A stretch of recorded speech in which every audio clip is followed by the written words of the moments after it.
la vue de face pour le projeter dans les vues de droite et de dessus. Sur la perspective, on remarque les lignes de projection sur les vues de droite et de dessus correspondent en partie à cette arête de bout.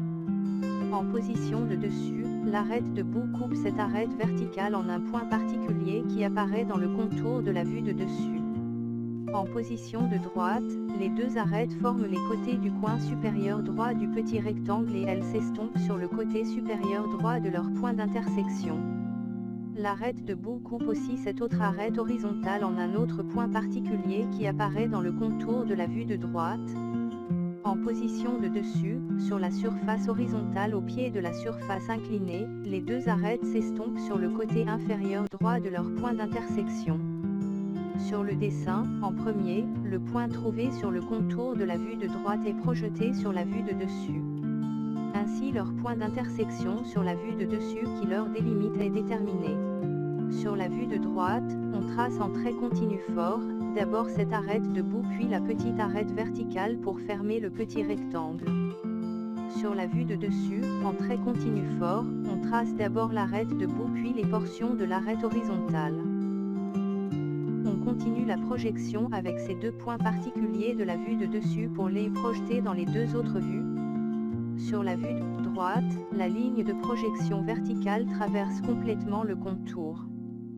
Sur la vue de face, deux lignes verticales traversent complètement le contour de la vue.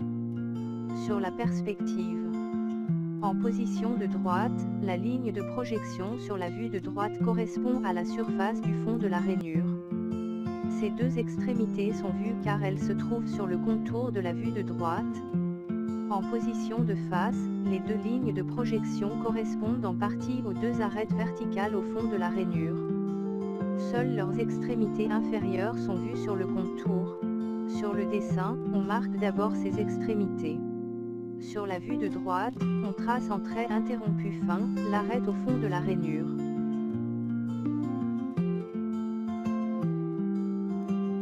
La projection de cette dernière sur la vue de face donne deux arêtes de même taille mais en trait continu fort, puis l'arête qui limite la rainure, en trait continu fort.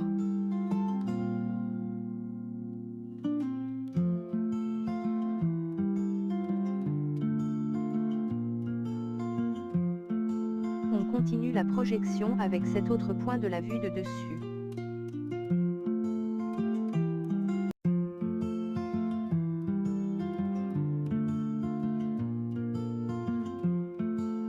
Sur la vue de face, la projection de ce point donne une ligne verticale en trait interrompu fin.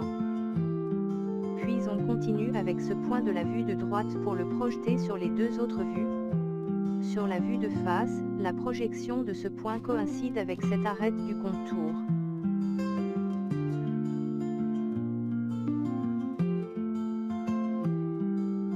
La projection de cette dernière sur la vue de dessus donne une arête horizontale de même taille en trait continu fort.